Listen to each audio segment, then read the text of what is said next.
Hello everyone, student of class 9th A. I am going to start history. Chapter 3 French Revolution. France की क्रांति की जानकारी को दो भागों में बांटकर प्राप्त करेंगे. Part 1 What is French Revolution? Part 2 Causes of French Revolution.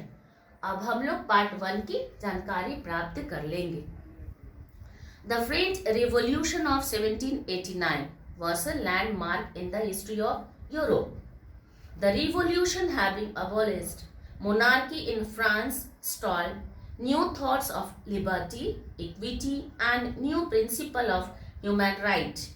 That man is born free and thus gave challenge to the old traditions of Europe. बहुत स्थानों में स्वतंत्रता के लिए लड़ाई हो रही थी. नतीजा ये हुआ यूरोप में पुनः जागरण. बहुत से राजनीतिक तथा सामाजिक लोगों का प्रादुर्भाव हुआ. सामाजिक रीति रिवाज में कमी पाई गई. 18वीं शताब्दी में फ्रांस शक्तिशाली देश था.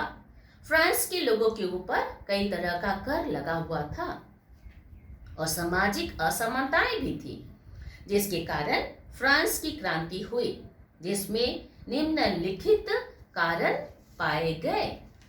अब हम लोग सेकेंड पार्ट की तरफ बढ़ेंगे.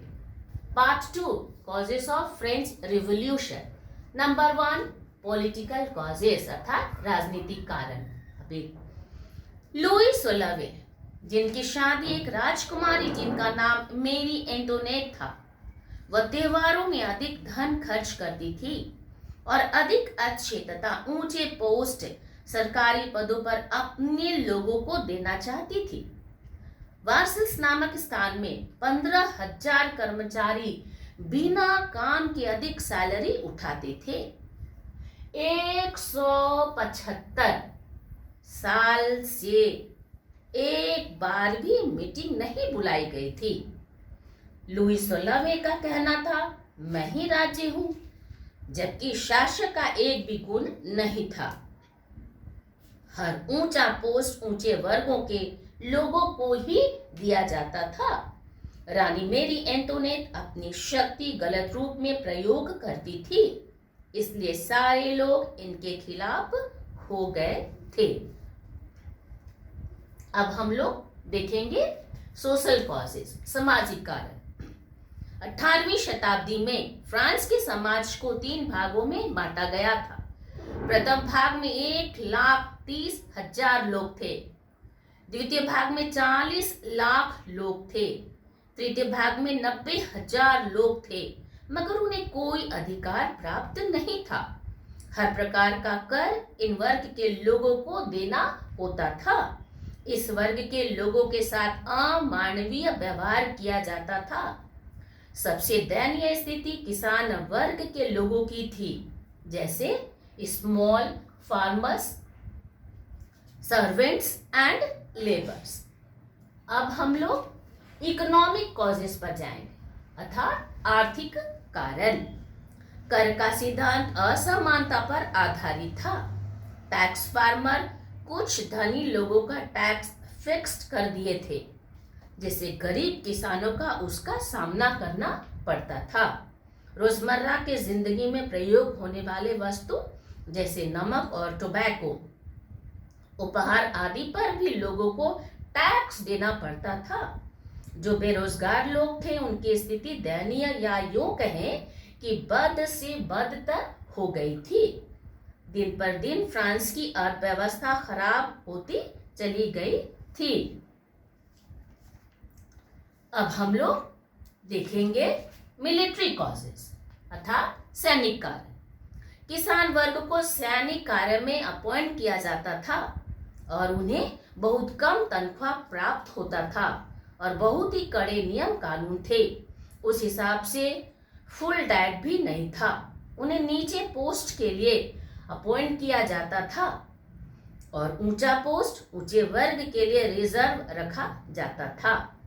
अब हम लोग देखेंगे रिलीजियस कॉजेस अर्थात धार्मिक कारण. फ्रांस के लोगों को बोलने की स्वतंत्रता, लिखने, तथा विचार प्रकट करने की स्वतंत्रता और धार्मिक कार्यों में भाग लेने की छूट नहीं थी। व्यक्तिगत स्वतंत्रताएं भी नहीं थी। फ्रांस में कानून के क्षेत्र में भी असमानताएं थीं। किस केस के अंदर कौन सा फैसला होगा यह किसी को पता नहीं होता था। अब हम लोग जाएंगे इंटेलेक्चुअल कॉजेस अर्थात बौद्धिक कारण पर। उपरोक्त सभी कारणों के अलावा कुछ बुद्धिजीवी वर्ग के लोग जैसे मॉन्टेग्यू, वॉल्टेयर, रूसो ये लोग भी शामिल थे। मॉन्टेग्यू एक पुस्तक लिखे जिसका नाम था स्पिरिट ऑफ लॉज। सरकार की 3 शाखाएं होनी चाहिए ऐसा उन्होंने कहा, एग्जीक्यूटिव, लेजिस्लेचर, जुडिशियरी।